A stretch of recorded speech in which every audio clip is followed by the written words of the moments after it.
Mientras mi padre me rompía los huesos, mi madre solo hacía un ruido en la sala oscura, el crujido de las palomitas entre sus dientes. Para ellos, yo no era una hija, era el espectáculo de la noche.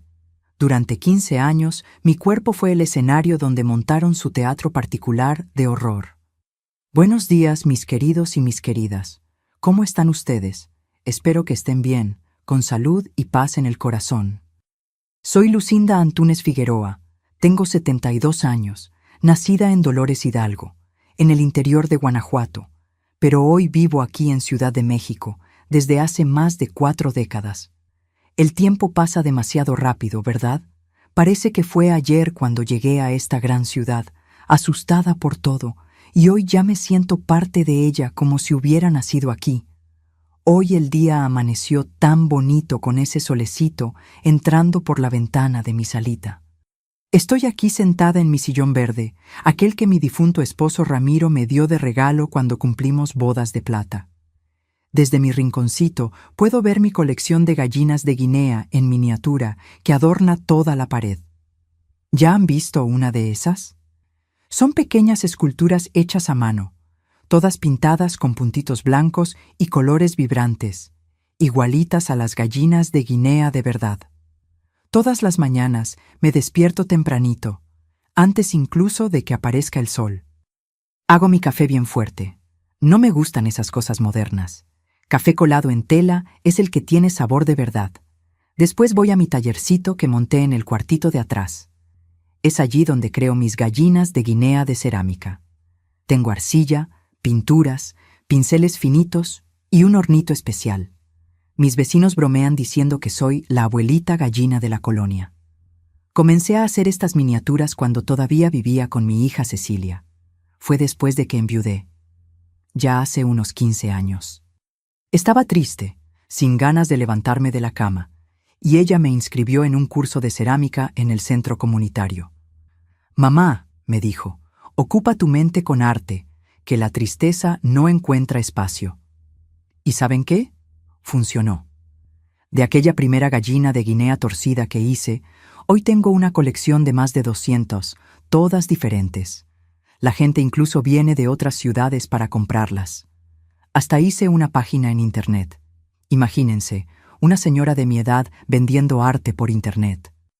Y miren, no siempre fue fácil llegar hasta aquí. La vida tiene sus altibajos, como dicen. Hubo épocas en que pensé que no iba a aguantar, que no tendría fuerzas para seguir. Pero hoy, a los 72 años, puedo decir que sobreviví a todo. Somos más fuertes de lo que imaginamos, mis queridos. Aguantamos lo que parece imposible de aguantar. Aquí desde mi departamento, en el 3er piso, tengo un pequeño balcón donde dejo secando mis gallinas recién pintadas. A los niños del edificio les encanta subir para verme trabajar. Les enseño a modelar arcilla. Hacemos juntos animalitos coloridos. Ver sus ojitos brillando cuando la pieza queda lista es una de las mayores alegrías de mi vida. Cada gallina que hago es única. Tiene su personalidad, así como cada uno de nosotros. Y ustedes, mis queridas y mis queridos que me están viendo ahora, cuéntenme aquí en los comentarios desde qué ciudad me están viendo y a qué hora del día encontraron este video. ¿Por la mañanita, con el café, después de la comida o ya por la noche? Siempre leo todos los comentarios y me pone tan feliz saber de dónde son ustedes y cuándo sacan un tiempito del día para escuchar las historias de esta abuelita. Cuéntenme, ¿sí? Vamos a crear una cadena de cariño. Hoy quería compartir con ustedes una historia que nunca he contado a mucha gente. Es una historia difícil, de esas que guardamos dentro del pecho por muchos años, con miedo de abrir la puerta y dejarla salir.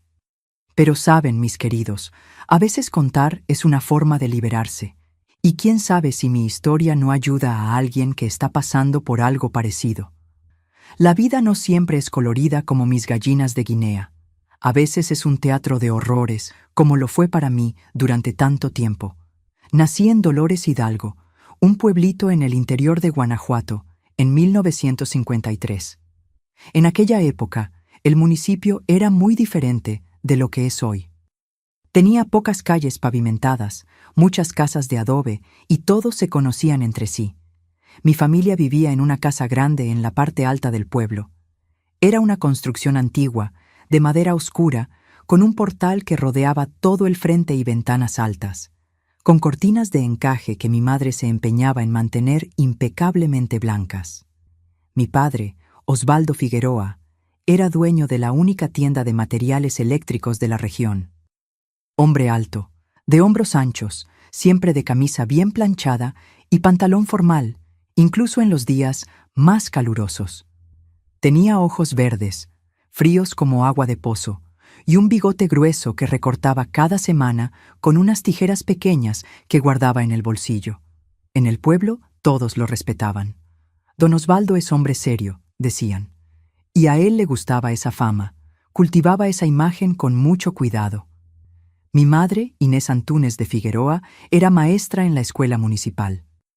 Delgadita, siempre con el cabello recogido en un moño apretado, usaba anteojos redondos que se deslizaban por su nariz fina cuando bajaba la cabeza para leer. Tenía una voz mansa, casi un susurro, y una forma de andar silenciosa, como si no quisiera ser notada. Daba clases de español y era conocida por ser exigente con la gramática. Los alumnos temían sus correcciones con pluma roja, pero fuera del aula era una mujer que casi no se oía. Yo era hija única. Mis padres intentaron tener otros hijos, pero mi madre tuvo algunos problemas, como se decía antiguamente. Fue solo mucho tiempo después que entendí que eran abortos espontáneos. Entonces, todas las atenciones se dirigían a mí. Y no siempre eso era bueno. Créanme, nuestra casa era demasiado grande para solo 3 personas. Tenía 4 habitaciones, una sala de estar, un comedor separado, cocina y un sótano espacioso, donde mi padre guardaba sus herramientas y otras pertenencias. El patio trasero tenía algunos árboles frutales, un ciruelo amarillo que daba frutos enormes y dulces, y 2 naranjos. En la época de las frutas, yo subía a esos árboles y me quedaba allá arriba, escondida entre las hojas, comiendo las frutas aún calientes del sol. Eran momentos raros de libertad. En la escuela, yo era una niña callada, me quedaba en mi rincón, estudiaba bastante, tenía buenas notas. No es que fuera muy inteligente, no. Era más por miedo. Mi padre no aceptaba notas bajas. Decía que era vergonzoso tener una hija tonta. Así que me esforzaba, memorizaba todo, incluso lo que no entendía. Tenía pocas amigas. Durvalina, hija del farmacéutico, era quien más se acercaba a mí. Jugábamos con muñecas en el recreo de la escuela, pero ella nunca iba a mi casa. Nadie iba. La rutina en nuestra casa era rígida como un reloj. Nos despertábamos a las 6 de la mañana todos los días, incluso el domingo. Desayuno a las 6:30, comida a las 12 en punto, cena a las 7 de la noche. Mi padre detestaba los retrasos. Si ocurría que yo me retrasaba para una comida, él dejaba el plato en la mesa, pero no permitía que comiera. Quien no respeta horarios no merece comida, decía, guardando todo en el refrigerador. Yo dormía con hambre esas noches. Los domingos íbamos a la iglesia temprano. Mis padres se empeñaban en sentarse en la primera fila. Mi padre dejaba billetes grandes en el momento de la colecta para que todos vieran su generosidad. Después de misa, caminábamos por la plaza central, saludando a conocidos. «¡Qué familia tan bonita!», comentaba la gente. Mi padre sonreía orgulloso. Mi madre miraba al suelo, sosteniendo mi mano con fuerza. Yo sonreía porque sabía que era lo que esperaban de mí. Cuando llegábamos a casa, nos cambiábamos de ropa. Mi padre no permitía que usáramos la ropa de domingo en casa. Decía que era un desperdicio. Y comenzábamos los preparativos para la comida especial. Esa comida de domingo era sagrada. Mi madre pasaba toda la mañana en la cocina preparando pollo asado, arroz, frijoles, ensalada de papa con verduras picaditas y totopos por encima. Era la única comida en que mi padre servía vino, una copa pequeña para él y otra para mi madre. Yo tomaba refresco de Jamaica, rojo como el vino. Fue en una de esas noches de domingo, cuando yo tenía unos 8 años, que todo comenzó a cambiar. Terminada la cena, Mi padre anunció algo nuevo. Hoy vamos a hacer una sesión de cine en familia. Mi madre lo miró con una expresión que en ese entonces no entendí, pero hoy sé que era miedo mezclado con algo más. Tal vez excitación. No sé decirlo con certeza. Él me mandó que fuera a bañarme y a ponerme el pijama mientras él arreglaba la sala. Cuando regresé, las luces estaban apagadas. Solo la lámpara pequeña de la esquina estaba encendida, dando a la sala una iluminación amarillenta y débil. Las cortinas estaban cerradas. La televisión, nuestra TV en blanco y negro, estaba encendida, pero solo con esa estática, sin ningún canal sintonizado. Mi padre había arrastrado su sillón al centro de la sala, de frente a la TV. «Ven acá, hija», me llamó, dando golpecitos suavemente en su rodilla, indicando que debía sentarme en su regazo. Aquello me pareció extraño. Mi padre no era cariñoso, nunca me tomaba en su regazo, ni me daba besos. Pero obedecí, como siempre hacía. Mi madre entró en la sala trayendo un gran tazón de palomitas. Se sentó en el sillón al lado, colocó el tazón en su regazo y comenzó a comer despacio, un grano a la vez. «Hoy papá va a enseñarte algunas cosas importantes», dijo él con una voz diferente, más baja, más ronca. Cosas que toda niña necesita aprender. Lo que sucedió aquella noche y en muchas otras después, mis queridos, es difícil de contar. En aquel entonces yo no entendía bien. Solo sabía que era malo, que lastimaba mi alma y que después me sentía sucia, como si hubiera hecho algo mal. Mi padre decía que era un secreto nuestro, que todas las familias tenían sus secretos y que si yo se lo contaba a alguien, él y mi madre irían a la cárcel y yo iría a un orfanato donde los niños recibían golpes todos los días. ¿Y mi madre? Ella se quedaba allí sentada, observando todo, comiendo sus palomitas. A veces yo la miraba, esperando que hiciera algo, que dijera «basta», que me protegiera, pero ella solo masticaba lentamente, mirándonos como quien ve cualquier programa de televisión. El ruido de las palomitas entre sus dientes era el único sonido que producía durante toda la sesión. Esas sesiones de cine comenzaron a ocurrir cada semana, siempre el domingo por la noche, después de la cena. Se volvió una rutina tan predecible como la misa por la mañana.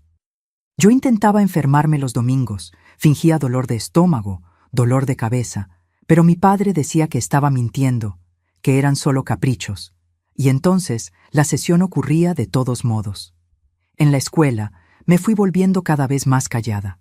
La maestra llamó a mi madre una vez, preocupada porque yo había dejado de participar en las clases, de jugar en el recreo. «Es solo tímida», explicó mi madre con aquella sonrisa educada que usaba en público. En casa es parlanchina, una mentira tan grande como nuestra casa. En casa yo casi no hablaba. Tenía miedo de que cualquier palabra pudiera irritar a mi padre, provocar otra sesión fuera del día programado. Fue así hasta mis 12 años, cuando tuve mi primera menstruación. Recuerdo el terror que sentí al ver la sangre, pensando que me había lastimado de verdad después de una sesión particularmente difícil. Corrí hacia mi madre llorando. Ella explicó sin emoción en la voz que ahora yo era una señorita. Aquella noche, oí a mis padres discutiendo en su habitación. La semana siguiente, las sesiones de cine habían cambiado. Ahora ocurrían en el sótano y eran diferentes, peores de cierta forma. Pero no voy a entrar en esos detalles, mis queridos. Cuando cumplí 13 años, en 1966, mi padre se empeñó en organizar una fiesta. No era común en nuestro pueblo hacer fiestas para niñas de esa edad. Eso era cosa de gente rica o de la capital. Pero él insistió. «Mi hija va a tener una fiesta digna», decía a los vecinos. Algunos comentaban que don Osvaldo se estaba volviendo más generoso con la edad. Si ellos supieran la verdad detrás de aquella generosidad. La fiesta ocurrió en el patio de nuestra casa, decorado con banderitas coloridas y faroles de papel. Mamá pasó días preparando bocadillos, pasteles y dulces. Mi padre hasta contrató a un joven que tocaba acordeón para animar a los invitados. Recuerdo quedar impresionada con la cantidad de personas que aparecieron. Había compañeros de la escuela, vecinos, parroquianos de la iglesia, clientes de la tienda de mi padre. Todos querían homenajear a la hija del respetado don Osvaldo. Recibí varios regalos. Uno me marcó especialmente. Un diario con candado. Fue Durbalina quien me lo dio. Para que escribas tus secretos, dijo, sin saber el peso que aquellas palabras tenían. Aquel diario se convertiría en mi único confidente en los años que seguirían. Mi padre me regaló un vestido azul claro, de tela fina, con bordados delicados. Una señorita debe vestirse como señorita, dijo en voz alta lo suficiente para que todos oyeran. Pero sus ojos decían otra cosa, algo que solo yo podía entender. Aquella noche, después de que todos se fueron, él me llamó al sótano por primera vez. Dijo que tenía otro regalo para darme, algo especial, solo para nosotros. El sótano de nuestra casa era un lugar que siempre me dio miedo. Era grande, con el suelo de tierra apisonada y las paredes de piedra, siempre frío y húmedo.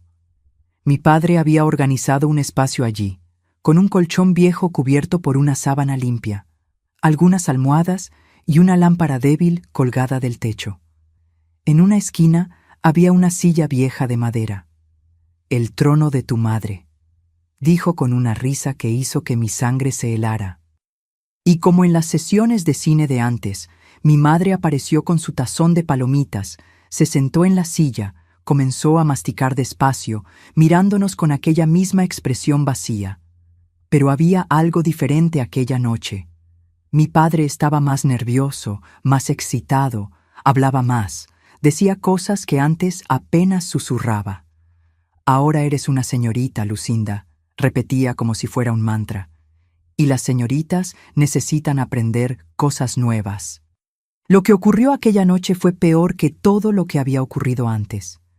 Por primera vez no fueron solo palabras, toques extraños u órdenes humillantes. Fue algo que me quebró por dentro, que dejó una herida que nunca cicatrizó completamente. Lloré, supliqué que parara. Miré a mi madre buscando cualquier señal de ayuda. Pero ella solo continuaba comiendo sus palomitas, como si viera una escena cualquiera de telenovela. En los días que siguieron, apenas podía caminar. Tenía dolores que no podía explicar a nadie. Mi madre me dio un medicamento sin decir una palabra, sin preguntar cómo estaba. Fue el máximo de cuidado que recibí.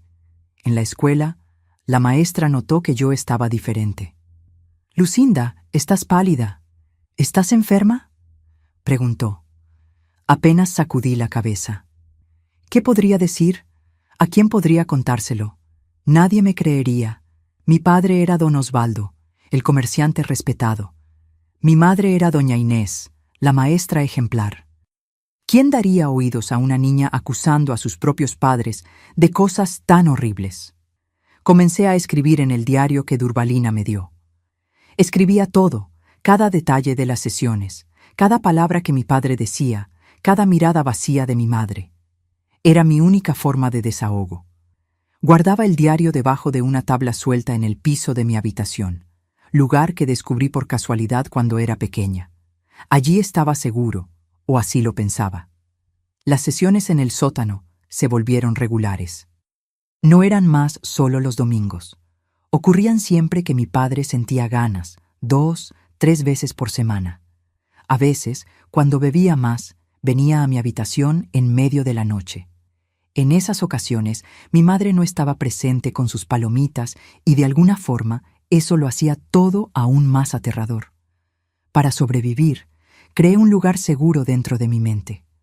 Durante las sesiones, me transportaba lejos de allí. Me imaginaba en Ciudad de México, ciudad que conocía solo por fotos en revistas viejas en la biblioteca de la escuela. En mis fantasías, yo vivía sola en un apartamento pequeño, más limpio. Trabajaba en una tienda de ropa fina, tenía amigas, salía a tomar helado los domingos. Era una vida simple, pero libre de los horrores del sótano. A los 14 años, ya estaba completamente cambiada. La niña alegre que una vez fui había desaparecido. En su lugar había una adolescente callada, de ojos siempre bajos, que se asustaba con cualquier toque. Mi única alegría era la escuela. Allí, por algunas horas, Podía fingir que era normal, que tenía una familia como las otras. Fue en esa época que la maestra Olivia llegó a nuestra escuela. Venida de Ciudad de México para sustituir a una maestra que se jubiló, ella traía un soplo de aire fresco. Hablaba diferente, se vestía diferente, tenía ideas diferentes. En las clases de español nos incentivaba a escribir redacciones sobre nuestros sueños, nuestros miedos, nuestros deseos. La escritura libera, decía. Una tarde nos quedamos solo nosotras dos en el aula. Yo me había ofrecido para ayudarla a organizar los libros en el estante. Ella me observaba mientras yo trabajaba en silencio. «Lucinda, escribes muy bien», comentó de repente. «Tus textos tienen una profundidad inusual para alguien de tu edad». Agradecí tímidamente, sin levantar los ojos. «Pero hay algo que me preocupa», continuó. «Hay una tristeza en tus palabras, un dolor que no es normal en una niña de 14 años». Sentí mi corazón acelerarse. Nadie nunca había notado, o al menos nunca había dicho nada. «Sabes que puedes confiar en mí, ¿verdad?», preguntó, su voz suave como una caricia. «Si hay algo que te esté molestando, algo que quieras contar». Por un momento, casi conté todo. Las palabras estaban en la punta de la lengua. Pero entonces recordé las amenazas de mi padre, la mirada vacía de mi madre, el miedo constante, y apenas sacudí la cabeza, tragando el llanto. «Está todo bien, maestra», mentí. «Solo me gusta escribir historias tristes». Ella no insistió, pero dejó claro que su puerta estaría siempre abierta si yo quería conversar. Aquella noche escribí sobre ella en mi diario, sobre cómo sería tener una madre como la maestra Olivia, alguien que realmente se preocupara. Las semanas siguientes fueron iguales a las anteriores. Escuela durante el día, terror por la noche. Mi padre parecía cada vez más descontrolado. La tienda no iba bien. Había deudas, problemas que él traía a casa y descargaba en mí. Mi madre continuaba en su papel de espectadora silenciosa, comiendo sus palomitas mientras mi vida era destruida ante sus ojos. Una tarde, volviendo de la escuela, encontré la casa alborotada. Mi madre corría de un lado a otro, arreglando maletas. Mi padre gritaba órdenes, el rostro rojo de rabia. «¿Qué está pasando?», pregunté temerosa. «¿Nos estamos mudando?». «Sí», respondió mi padre secamente. «Cerré la tienda. Vamos a León. Tengo un primo allá que me consiguió empleo en una fábrica». Sentí una mezcla de miedo y esperanza. Mudarme de ciudad significaba dejar atrás la escuela, la maestra Olivia, Durvalina, pero también podría significar un nuevo comienzo. Tal vez en una ciudad más grande, con más personas, más ojos. Las sesiones pararían. Tal vez mi padre tendría miedo de continuar con aquello en un lugar donde no era conocido, respetado. «¿Cuándo nos vamos?», pregunté. «Mañana temprano», dijo él. «Arregla solo lo esencial, el resto lo compramos allá». Aquella noche, mientras arreglaba mi pequeña maleta, tomé una decisión. No llevaría ropa, ni zapatos, ni los pocos juguetes que aún guardaba. Solo llevaría una cosa: mi diario. Era la única prueba de lo que había vivido, la única cosa que me mantenía cuerda. Lo escondí en el fondo de la maleta entre dos blusas viejas. A la mañana siguiente, partimos antes del amanecer. No me despedí de nadie. Dejamos atrás la casa grande de madera oscura, el sótano de horrores, el pueblo que había sido testigo silencioso de mi sufrimiento. En el autobús hacia León, me senté junto a la ventana, viendo Dolores Hidalgo quedarse atrás. No sabía lo que me esperaba en la nueva ciudad, pero tenía la certeza de una cosa: el infierno viajaba con nosotros. León era una ciudad muy diferente de Dolores Hidalgo, más grande, más ruidosa, llena de fábricas y personas apuradas. Nuestra casa nueva quedaba en una colonia alejada del centro, una construcción simple de ladrillos a la vista, mucho más pequeña que la anterior. Solo 2 habitaciones, una para mis padres, otra para mí. Una cocina pequeña, una sala apretada y un patio de tierra apisonada atrás. Mi padre comenzó a trabajar en una fábrica de procesamiento de madera. Volvía a casa cansado, oliendo a aserrín y sudor.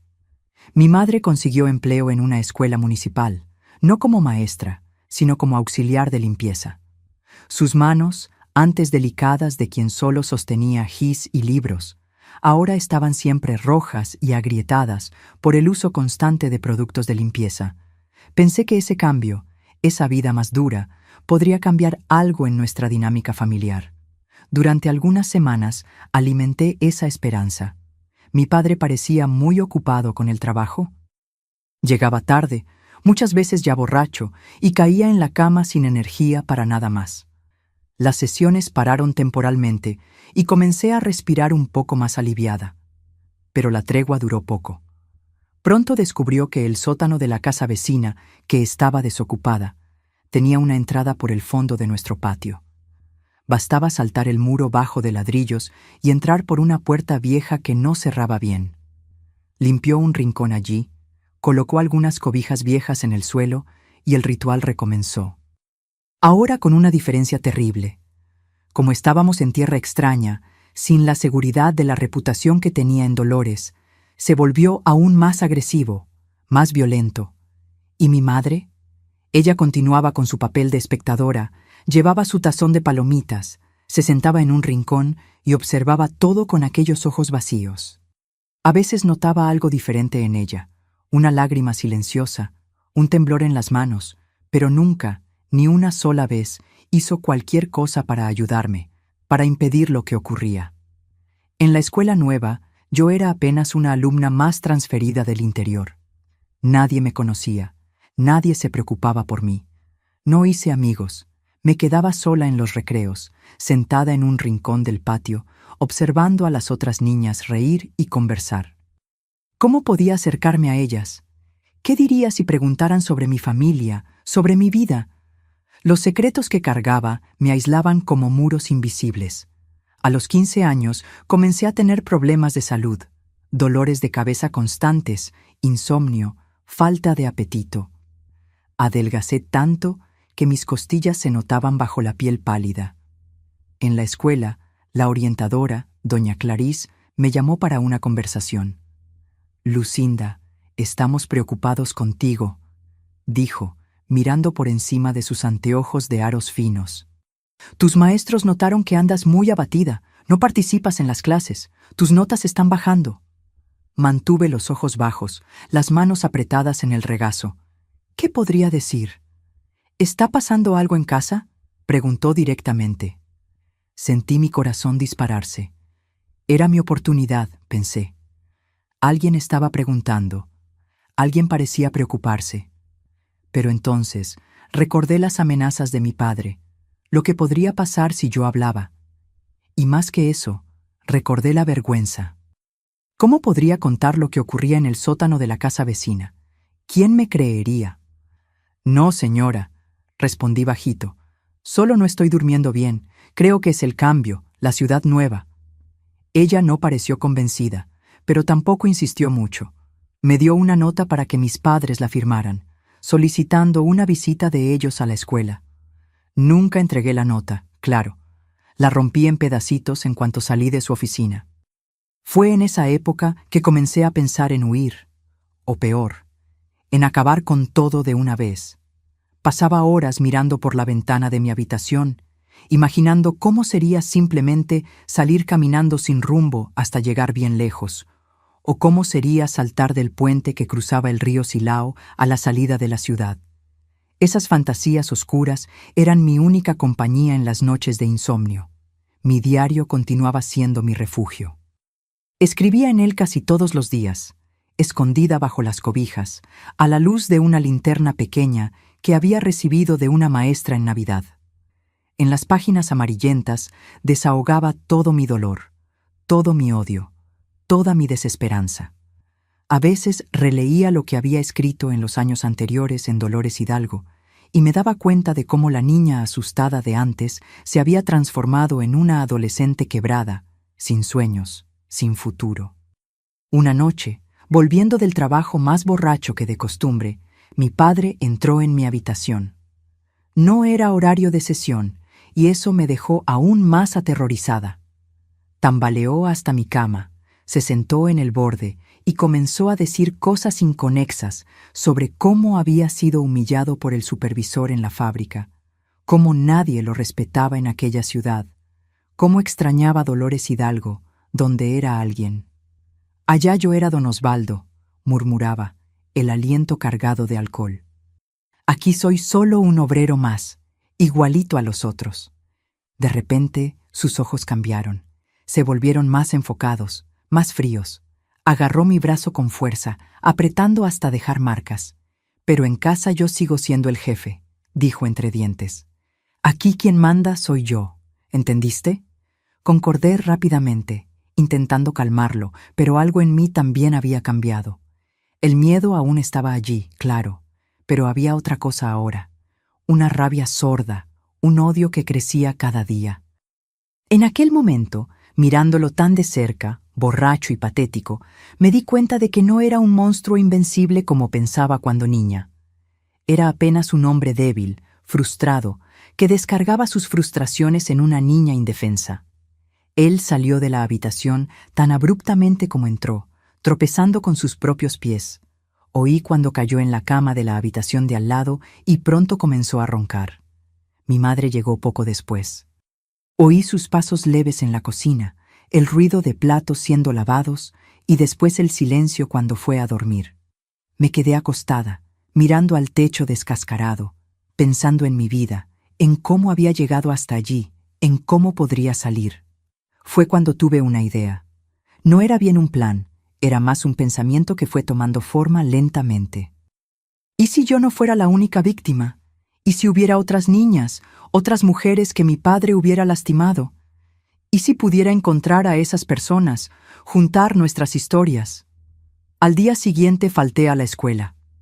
Esperé que mis padres salieran al trabajo y fui hasta el sótano de la casa vecina. Necesitaba ver aquel lugar a la luz del día, sin el terror de las sesiones. Era un lugar húmedo, con paredes de ladrillos expuestos y suelo de cemento. En un rincón, las cobijas viejas, donde todo ocurría. En otro, algunas cajas abandonadas por los antiguos moradores. Comencé a rebuscar esas cajas sin saber exactamente lo que buscaba. Encontré revistas viejas, herramientas oxidadas, alguna ropa enmohecida. Nada especial. Estaba a punto de desistir cuando, en el fondo de la última caja, encontré un sobre amarillento por el tiempo. Dentro había fotografías. Fotografías de mujeres y niñas, todas en poses vergonzosas, claramente tomadas sin consentimiento. Algunas las reconocí como moradoras de Dolores Hidalgo, y en una esquina de cada foto la misma marca de agua, Revelado Figueroa. Mi estómago se revolvió. Así que era eso. Mi padre no solo abusaba de mí. Él fotografiaba a otras mujeres, invadía su privacidad. Probablemente usaba esas fotos para chantajearlas, para mantenerlas en silencio. Fue como si un velo hubiera sido retirado de mis ojos. No era solo sobre mí, sobre nuestro secreto de familia. Era algo mayor, más terrible. Guardé las fotos de vuelta en el sobre y lo escondí bajo mi blusa. Volví a casa temblorosa, con el corazón a saltos. Necesitaba pensar. Necesitaba decidir qué hacer con aquel descubrimiento. Era prueba, evidencia de lo que mi padre realmente era. Pero, ¿cómo usarla? ¿Quién me creería? ¿Una adolescente contra un hombre adulto, un trabajador respetable? Aquella noche escribí todo en mi diario. Detalladamente, cada foto que había visto, cada nombre que había reconocido. Era como si estuviera montando un rompecabezas macabro de la vida secreta de mi padre. Y fue entonces que tomé una decisión. No podía seguir más en silencio. No era más solo sobre mí. Había otras víctimas, otras vidas destruidas o amenazadas por él. Al día siguiente, tomé mi diario y el sobre con las fotos y fui hasta la comisaría. No la de nuestra colonia, donde mi padre podría tener conocidos, sino una en el centro de la ciudad, lo suficientemente lejos para sentirme segura. Pedí hablar con alguna comandante mujer, si hubiera. Para mi suerte, había una. Comandante Silma, una señora de mediana edad, de cabellos grisáceos, recogidos en un moño severo y ojos penetrantes. Sentada en la sala fría de la comisaría, con mi diario en el regazo y el sobre amarillento de fotografías al lado, sentí una mezcla de terror y determinación. La comandante Silma me miraba con aquellos ojos penetrantes, esperando que comenzara a hablar. Mi garganta estaba seca, mis manos temblaban tanto que apenas conseguía sostener el diario. «Puedes hablar, niña», dijo en un tono sorprendentemente gentil para alguien con apariencia tan severa. «Estoy aquí para escuchar». Respiré hondo y comencé a contar. Al principio, las palabras salían entrecortadas, interrumpidas por sollozos y largos silencios. Hablé sobre Dolores Hidalgo, sobre las sesiones de cine, sobre mi madre con su tazón de palomitas. Conté sobre la mudanza a León, sobre el sótano de la casa vecina, sobre las noches de terror que había vivido en los últimos años. La comandante no interrumpió, no cuestionó, no demostró incredulidad, solo escuchaba, anotando ocasionalmente algo en un bloc de papel, sus ojos nunca dejando los míos. Cuando terminé mi relato, le entregué mi diario abierto en las páginas más recientes, donde describía el descubrimiento de las fotografías. «Y esto», dije, empujando el sobre hacia ella, «fue lo que encontré ayer». La comandante Silma abrió el sobre con cuidado, casi como si temiera lo que encontraría dentro. Examinó las fotografías una a una, su rostro endureciéndose con cada imagen. Cuando terminó, las colocó de vuelta en el sobre y me miró con una expresión que nunca olvidaré. Una mezcla de compasión, rabia y determinación. «Lucinda», dijo usando mi nombre por primera vez, «has sido muy valiente en venir aquí. Lo que tu padre hizo, está haciendo, es un crimen grave. Vamos a tomar todas las providencias». Aquellas palabras deberían haberme reconfortado, pero solo aumentaron mi terror. ¿Qué pasaría ahora? ¿A dónde iría? ¿Qué haría mi padre cuando descubriera que lo había denunciado? «Tengo miedo», admití, la voz casi un susurro. «Él va a matarme cuando lo sepa». «Él no va a tocarte ni un dedo», garantizó ella, su voz firme como acero. «Voy a designar una oficial para que se quede contigo. Vamos a llevarte a un refugio temporal donde estarás segura y hoy mismo vamos a arrestar a tu padre». Salí de la comisaría acompañada por una joven oficial llamada Nadia. Ella me llevó a una casa simple en una colonia residencial. Era un refugio para mujeres víctimas de violencia, explicó. Yo me quedaría allí hasta que todo fuera resuelto. No podría salir ni entrar en contacto con nadie de fuera, por mi propia seguridad. La casa era administrada por monjas. La hermana Concepción, una señora de faz serena y ojos bondadosos, me mostró dónde dormiría. Una habitación pequeña, pero limpia, con una cama individual, una cómoda y una ventana que daba a un jardín interior. Había otras 3 mujeres en el refugio, todas mayores que yo, todas huyendo de maridos o compañeros violentos. Ninguna preguntó detalles de mi historia y yo tampoco pregunté las de ellas. Había un acuerdo silencioso de respeto por el dolor de cada una. Pasé 3 días en aquel limbo sin noticias del mundo exterior, sin saber lo que estaba pasando con mis padres, sin saber cuál sería mi destino. La hermana Concepción intentaba distraerme, enseñándome a tejer, conversando sobre libros, trayéndome comida que ella misma preparaba, pero mi mente no conseguía descansar. En la mañana del 4.º día, la comandante Silma vino a visitarme. Su rostro estaba grave, pero había una chispa de satisfacción en sus ojos. «Tu padre fue arrestado ayer», anunció sin rodeos, sentándose a mi lado en el banco del jardín. «Encontramos más fotografías en la casa de ustedes, escondidas en una pared falsa que él construyó en la habitación. Y lo peor, encontramos negativos de películas que él hizo durante los abusos». Sentí mi estómago revolverse. Películas. Él había filmado las sesiones. La náusea fue tan fuerte que necesité inclinarme, respirando hondo para no vomitar allí mismo. «Calma, respira», orientó la comandante, sosteniendo mi brazo con firmeza. «Ya pasó. Él está preso y va a responder por todo lo que hizo». «¿Y ella?», pregunté cuando conseguí recomponerme. La expresión de la comandante cambió. se volvió más sombría. Ella también fue detenida, dijo después de una pausa. Lucinda, tu madre no era solo una espectadora pasiva. Las evidencias que encontramos, ella era cómplice activa. Algunas de las fotografías fueron tomadas por ella. Fue como si el mundo entero se derrumbara sobre mí. Una cosa era saber que mi madre observaba, que no me protegía. Otra completamente diferente era descubrir que ella participaba activamente, que ayudaba a mi padre en aquel horror. No, murmuré, sacudiendo la cabeza en negación. No puede ser. Ella era víctima también. Ella tenía miedo de él. Ella... Entiendo que sea difícil aceptar, dijo la comandante Silma, su voz más suave ahora. Pero las evidencias son claras. Encontramos un cuaderno de ella, un tipo de diario donde ella describía... Bien, no necesito entrar en detalles.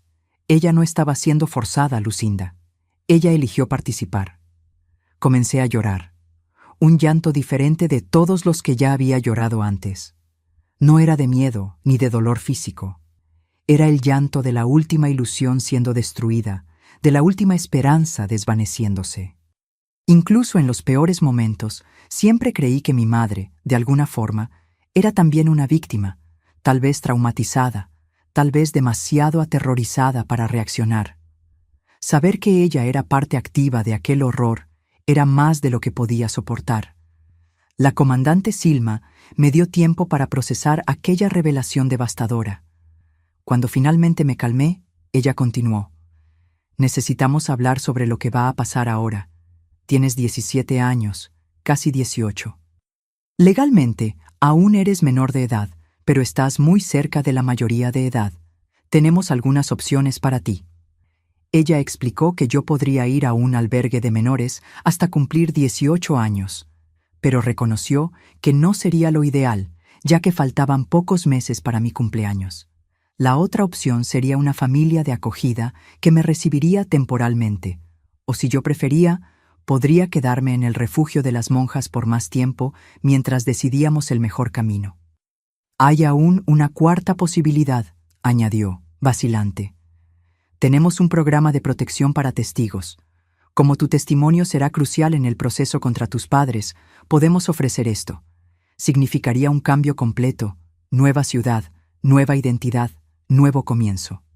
Aquella última opción encendió algo dentro de mí. Un nuevo comienzo, lejos de León, lejos de los recuerdos, lejos de todo lo que me recordaba el infierno que había vivido. Quiero eso, dije sin vacilar.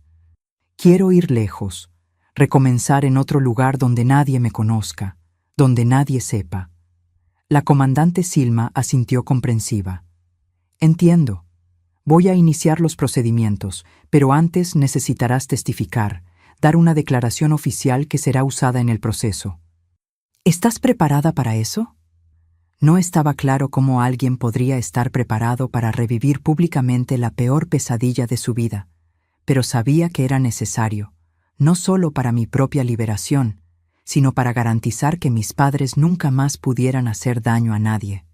Sí, respondí, una determinación nueva creciendo dentro de mí. Voy a contar todo, cada detalle. Ellos necesitan pagar por lo que hicieron.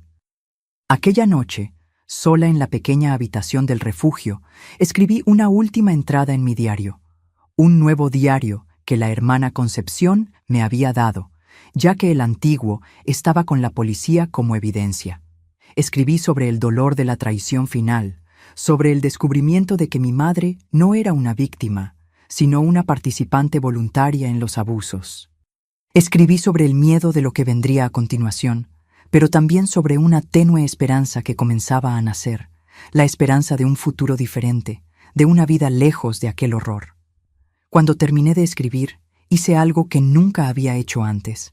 Arranqué la página, la rompí y la arrojé por la ventana, viendo el viento llevársela lejos. Era un gesto simbólico, mi primer intento de dejar el pasado atrás. El pasado que ahora, por primera vez, comenzaba a realmente quedarse en el pasado. Pasaron 2 semanas desde que fui llevada al refugio de las monjas. 2 semanas de espera ansiosa, de noches mal dormidas, de días llenados con pequeñas tareas que la hermana Concepción me daba para mantener mi mente ocupada. Tejí 2 bufandas, aprendí a hacer pan casero, ayudé a organizar la pequeña biblioteca del refugio. Cualquier cosa para no pensar demasiado en lo que estaba por venir. La comandante Silma venía a visitarme regularmente, actualizándome sobre el avance del caso. Mis padres permanecían detenidos. Mi padre negaba todo, alegando que yo había inventado aquella historia para vengarme de él por ser un padre riguroso. Mi madre, sorprendentemente, confesó, contó todo a los investigadores, confirmando cada detalle de mi relato y revelando otros horrores que ni yo mismo sabía. Ella está colaborando con la justicia, explicó la comandante. Eso no disminuye la gravedad de lo que hizo, pero facilita el proceso. Yo no conseguía entender por qué mi madre confesaba ahora después de tantos años de silencio cómplice. ¿Sería remordimiento o apenas una estrategia para conseguir algún beneficio judicial? Ella preguntó por ti, mencionó la comandante Silma, observando atentamente mi reacción. Quiere saber si estás bien. Sentí una risa amarga subir por la garganta. ¿Bien? ¿Cómo podría estar bien? ¿Cómo se atrevía a preocuparse por mí ahora, después de todo? Dígale que estoy muerta, respondí, la voz cargada de una rabia que ni sabía que cargaba. Para ella, para él, estoy muerta, y ellos para mí. La comandante apenas asintió, respetando mi sentimiento. No tocó más el asunto. Al final de aquella semana, recibí una visita inesperada. Un hombre alto, de anteojos, vistiendo un traje simple. Se presentó como doctor. Eustaquio, fiscal de justicia encargado del caso. Lucinda, dijo, sentándose frente a mí en la sala de visitas del refugio. Necesitamos conversar sobre tu declaración. Será fundamental para el proceso. Él explicó en detalle cómo sería el procedimiento. Yo no necesitaría confrontar a mis padres directamente. Hablaría solo para el juez en una sala separada. Mi declaración sería grabada y usada en el juicio. Necesitaría ser detallada, específica, pero él garantizó que haría todo para que el proceso fuera lo menos traumático posible. ¿Cuándo?, pregunté, sintiendo el estómago hundirse. Mañana, respondió, ajustando los anteojos. Cuanto antes terminemos esta etapa, más rápido podremos avanzar con el programa de protección. Aquella noche fue la peor desde que llegara al refugio. No conseguí dormir ni un minuto. Revivía cada momento de horror, cada sesión, cada mirada vacía de mi madre comiendo palomitas mientras mi vida era destruida. Cuando el sol nació, yo ya estaba lista, vestida con la ropa simple, más limpia que las monjas me habían dado. La hermana Concepción me acompañó hasta el juzgado. Era un edificio intimidante, con columnas imponentes y una escalinata que parecía infinita. Dentro, corredores fríos y oscuros llevaban a salas con puertas pesadas de madera. Fui conducida a una sala pequeña donde la comandante Silma y el doctor Eustaquio ya me esperaban junto con un hombre mayor que fue presentado como el juez Hermes. La declaración duró horas. Hablé hasta que mi voz quedó ronca, hasta que no hubiera más lágrimas para llorar. Conté todo desde las primeras sesiones de cine en Dolores Hidalgo hasta los abusos en el sótano de la casa vecina en León. Hablé sobre el papel de mi madre, sobre el diario donde registré todo, sobre las fotografías que encontré. El juez hacía preguntas ocasionales, siempre respetuoso, pero insistiendo en detalles que yo preferiría olvidar. Cuando finalmente terminé, estaba exhausta, física y emocionalmente drenada, pero había también un extraño sentimiento de alivio, como si un peso enorme hubiera sido retirado de mis hombros. Por primera vez en años, alguien con poder para hacer algo me había escuchado, me había creído. «Has sido muy valiente», dijo el juez Hermes, con una gravedad respetuosa en la voz. «Tu testimonio es crucial para que la justicia sea hecha». Volví al refugio, acompañada por la hermana Concepción, que sostuvo mi mano durante todo el trayecto sin decir nada. A veces el silencio es el mejor consuelo. En los días que siguieron, quedé en un estado de estupor, como si hubiera agotado todas las emociones posibles. Dormía mucho, comía poco, hablaba menos aún. Las otras mujeres del refugio, percibiendo mi estado, fueron gentiles a su manera. Una me traía una taza de té, otra dejaba flores recogidas del jardín al lado de mi cama. Pequeños gestos de solidaridad que en aquel momento significaban el mundo para mí. Una semana después de mi declaración, la comandante Silma volvió al refugio. Su rostro estaba diferente. Había una ligereza que no había visto antes. El juez determinó la prisión preventiva de tus padres, anunció. El caso va a juicio, pero eso puede demorar meses. Mientras tanto, ambos permanecerán detenidos. Era una victoria, aunque pequeña. Significaba que, al menos por ahora, ellos no podrían alcanzarme, no podrían hacer mal a nadie más. ¿Y cuánto al programa de protección? Pregunté ansiosa por saber cuándo podría realmente comenzar mi nueva vida. Es sobre eso que vine a conversar, dijo, sentándose a mi lado. Conseguimos un lugar para ti en Ciudad de México. Es una ciudad grande, donde será más fácil reconstruir tu vida anónimamente. Tendrás una nueva identidad, un lugar para vivir y ayuda para terminar los estudios y encontrar trabajo. Ciudad de México, la ciudad de mis sueños, el lugar hacia donde me transportaba mentalmente durante los peores momentos. Era casi irreal de creer. ¿Cuándo?, pregunté, apenas conteniendo la esperanza en la voz. En 3 días, respondió.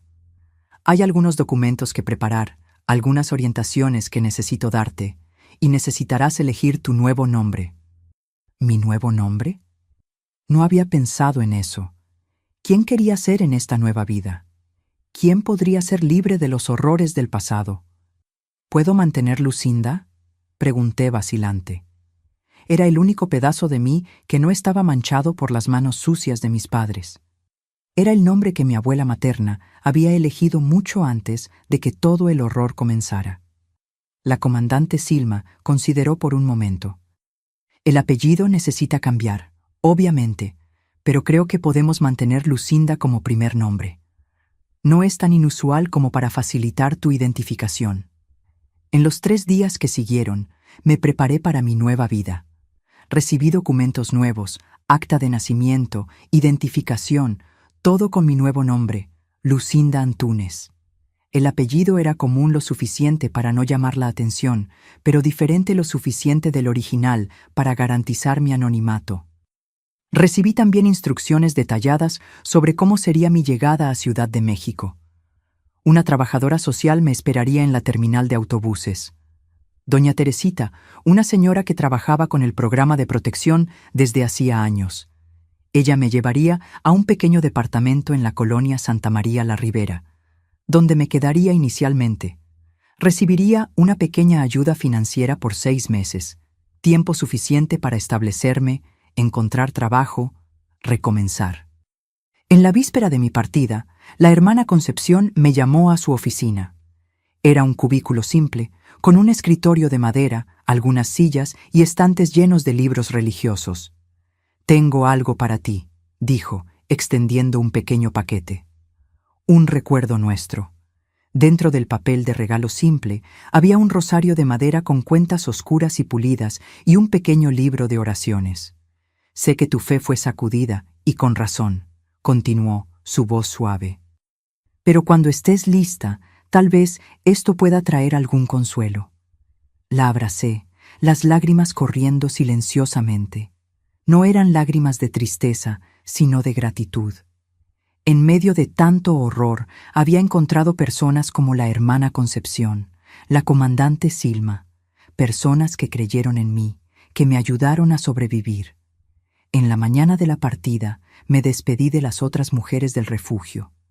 Algunas lloraron, otras apenas apretaron mis manos en silencio. Todas entendían a su manera lo que significaba recomenzar. La comandante Silma vino a buscarme personalmente. En el camino a la terminal de autobuses, pasamos frente a la comisaría. «¿Quieres entrar? ¿Ver tu diario una última vez antes de partir?», preguntó. Pensé por un momento y entonces sacudí la cabeza. No, aquel diario pertenece a la antigua Lucinda, la que sufrió, la que sobrevivió. Estoy llevando conmigo solo a la Lucinda que va a vivir, no apenas sobrevivir. Ella sonrió, una sonrisa de comprensión y respeto. Tienes una fuerza dentro de ti que pocos tienen, ¿sabes? Te irá bien en Ciudad de México, estoy segura. El autobús para Ciudad de México salió puntualmente a las 10 de la mañana. Sentada junto a la ventana, vi León quedarse atrás, los edificios, las calles, los recuerdos. No miré hacia atrás ni una vez. Mis ojos estaban fijos en la carretera adelante, en el futuro que por primera vez parecía posible. En mi regazo, un nuevo diario, regalo de despedida de la comandante Silma. En la primera página escribí apenas: hoy comienza mi vida, la verdadera. Llegué a Ciudad de México en un día lluvioso de otoño, con apenas una maleta pequeña conteniendo algunas ropas y mi nuevo diario. La ciudad me recibió con su cielo gris y su aire frío, tan diferente del calor de Dolores Hidalgo o del polvo de León. Doña Teresita estaba esperándome en la terminal, exactamente como habíamos acordado. Una señora de cabellos grisáceos recogidos en un moño, usando un abrigo azul marino y cargando un paraguas florido. «Bienvenida a tu nueva vida, mi hija», dijo al abrazarme, como si ya me conociera desde hacía años. Aquellos primeros meses en Ciudad de México fueron difíciles, no voy a mentir. Vivía en un departamento pequeño en Santa María la Ribera, una colonia histórica en la zona centro de la ciudad. Era un lugar simple, una habitación, una sala minúscula, una cocina y un baño. Pero era mío. Por primera vez en la vida tenía un espacio que era solo mío, donde podía cerrar la puerta con llave y sentirme segura. Comencé a estudiar por la noche para terminar la preparatoria mientras trabajaba durante el día en una pequeña tienda de telas en el centro de la ciudad. El salario era poco, pero sumado a la ayuda que recibía del programa de protección, daba para mantenerme. Poco a poco, fui adaptándome al ritmo de la ciudad grande, aprendiendo a usar el metro, descubriendo los parques, acostumbrándome con el frío que parecía más intenso que cualquier otro que ya hubiera sentido. Fue en la tienda de telas que conocí a Ramiro. Él era representante de una fábrica textil de Monterrey. Venía a Ciudad de México cada 2 meses para mostrar las novedades. Un hombre alto, de hombros anchos, pero con un modo quieto y respetuoso, que me dejaba a gusto. Conversaba sobre literatura, sobre política, eran tiempos difíciles en el país con las tensiones políticas, sobre los sueños que tenía de un día abrir su propia tienda. Al principio lo evitaba. Evitaba a cualquier hombre, en realidad. El miedo era demasiado grande, las cicatrices aún muy recientes. Pero Ramiro era paciente. No me presionaba, no insistía. Apenas estaba allí, con su sonrisa tranquila y sus historias interesantes, siempre respetando mis silencios, mis retrocesos. Llevó casi 1 año hasta que acepté salir con él para un café. Más 6 meses hasta nuestro primer beso, en una tarde de domingo en Chapultepec, el parque más grande de la ciudad. Con él aprendí que no todos los hombres eran como mi padre, que podía existir cariño sin violencia, intimidad sin abuso, amor sin miedo. Nos casamos en 1975, en una ceremonia simple en la Catedral Metropolitana. Yo tenía 22 años y por primera vez sentía que la vida podría ser buena. Compramos una casa pequeña en la misma colonia de Santa María la Ribera, cerca de donde yo ya vivía. Ramiro consiguió abrir su tienda de telas y yo pasé a trabajar con él. Éramos felices, a nuestra manera tranquila. El único sueño que nunca realizamos fue el de tener hijos. Los médicos nunca supieron explicar exactamente por qué, pero sospechaban que los traumas físicos que sufrí en la adolescencia habían dejado secuelas. Lloré esa pérdida, claro, pero Ramiro siempre decía: «Somos una familia completa, tú y yo. El resto es regalo si viene». Y así vivimos año tras año, construyendo nuestra pequeña felicidad cotidiana. La tienda prosperó. Nos mudamos a una casa más grande. Hicimos algunos viajes. Conocí el mar por primera vez a los 30 años, en Acapulco. La vida seguía su curso, tranquila como un río que finalmente encontró su camino después de pasar por muchas piedras. En 2010, Ramiro enfermó. Un cáncer en el páncreas, de esos que cuando descubren ya está demasiado avanzado. En 6 meses, se fue. Fue un dolor diferente de todos los que ya había sentido. No el terror agudo de los abusos de la infancia, sino una tristeza profunda, un vacío inmenso por perder a mi compañero de casi 35 años. Me quedé perdida por un tiempo. Vendí la tienda. No tenía ánimo para continuar sola. Pasaba los días en casa, mirando las paredes, las fotos que mostraban nuestra vida juntos. Fue mi hija de corazón, Cecilia, hija de mi mejor amiga Durbalina, a quien reencontré por casualidad años después de llegar a Ciudad de México, quien me sacó de aquel estupor. Tía Lucinda, dijo un día, usted necesita hacer algo con las manos. El corazón se calma cuando las manos trabajan. Fue ella quien me inscribió en un curso de cerámica en el centro comunitario de la colonia. Fui reticente, más para agradarla que por interés real. Pero ya en la primera clase, cuando sentí la arcilla fría y maleable entre mis dedos, algo despertó en mí. Una creatividad que ni sabía que existía, una forma de expresión que nunca había experimentado. Comencé haciendo piezas simples, tacitas, jarrones pequeños. Entonces, un día, inspirada por una revista sobre arte popular mexicana, intenté hacer una gallina de Guinea en miniatura. No quedó perfecta, claro, pero había algo en ella, en los puntitos blancos sobre el cuerpo oscuro, en el formato peculiar de la cabeza, que me encantó. Hice otra y otra más, cada una un poco diferente, cada una con su personalidad propia. Las personas comenzaron a notar, a preguntar si estaban a la venta. Casi sin darme cuenta, inicié un pequeño negocio que creció más de lo que podría imaginar. Hoy, a los 72 años, mis gallinas de Guinea de cerámica son conocidas en toda Ciudad de México. Las vendo en ferias artesanales. Tengo una pequeña página en Internet que mi sobrina nieta me ayuda a administrar. Y hasta recibo pedidos de otras ciudades. Es un trabajo que me trae alegría, que ocupa mis manos y calma mi corazón, como Cecilia dijo que sucedería. Vivo en el mismo departamento en Santa María la Ribera, donde creé tantos recuerdos con Ramiro. Es mi rinconcito de paz en este mundo. Tengo mi taller de cerámica en el cuartito de atrás, mi colección de gallinas favoritas en el estante de la sala, mis libros, mis buenos recuerdos. Durbalina viene a visitarme cada semana. Tomamos té juntas, conversamos sobre los viejos tiempos y los nuevos. Nunca más volví a Dolores Hidalgo o a León. Nunca más tuve noticias de mis padres. Supe por la comandante Silma que ambos fueron condenados a muchos años de prisión. Si aún están vivos, no lo sé, ni quiero saberlo.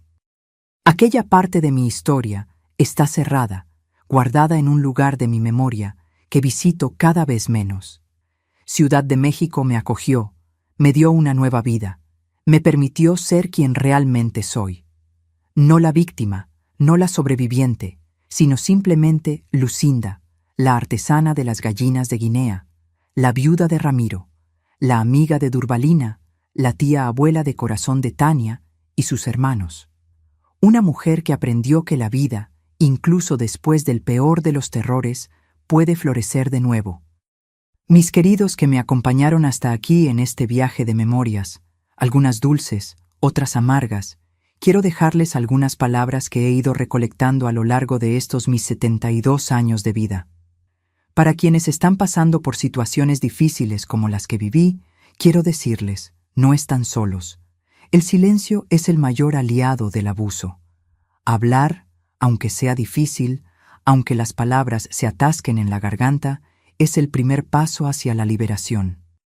Hoy en día, hay tantas formas de buscar ayuda que no existían en mi tiempo. Teléfonos para denuncia, comisarías especializadas, profesionales preparados para acoger. Aprendí que la edad no define nuestra fuerza, sino nuestra capacidad de recomenzar cada día. Cuando llegué a Ciudad de México, con 18 años y apenas una maleta pequeña, pensé que nunca sería feliz de verdad, que las cicatrices eran demasiado profundas, pero estaba equivocada. Mis arrugas son mapas de supervivencia. Cada una cuenta una historia de dolor superado. La vida me enseñó que incluso en la oscuridad más profunda, nuestra luz interior nunca se apaga. En los días más oscuros en el sótano de aquella casa en León, cuando pensaba que no aguantaría un día más, había una pequeña llama de esperanza que se negaba a apagarse. Fue esa llama la que me llevó a guardar aquel diario, a buscar la comisaría, a tener valor para cambiarlo todo. Nunca permití que mi dignidad fuera robada, incluso cuando intentaron llevarse todo de mí. Y descubrí que somos más fuertes de lo que imaginamos, especialmente cuando pensamos que ya no aguantamos más. El tiempo no cura todas las heridas, pero nos enseña a vivir con ellas y aún así sonreír. Mi historia no es sobre lo que me hicieron, sino sobre cómo elegí responder y cómo elegí vivir, no solo sobrevivir. Aprendí que la verdadera fortaleza no está en nunca caer, sino en levantarse todas las veces. Las cicatrices invisibles que cargamos muestran que podemos florecer incluso después de la tormenta. Y ahora, mis queridos que me están viendo, quiero pedirles algo de corazón. Si este video les tocó de alguna forma, si mi historia hizo alguna diferencia en su vida, por favor, presionen ese botón de suscripción ahora mismo.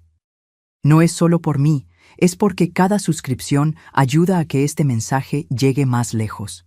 Y quién sabe, así podemos alcanzar a aquella niña, aquel niño, aquella mujer que necesita escuchar, que no está sola, que hay esperanza. Y además, compartan ahora este video con alguien que ustedes creen que necesita escuchar este mensaje. Su acción puede salvar una vida, puede dar valor a alguien que está sufriendo en silencio. En los comentarios, dejen la palabra resurrección, para que yo sepa quién vio hasta el final y comprendió la esencia de mi historia. Recuerden siempre, no importa cuán oscura sea la noche, el sol va a nacer y ustedes merecen estar aquí para ver ese amanecer. Gracias por escucharme.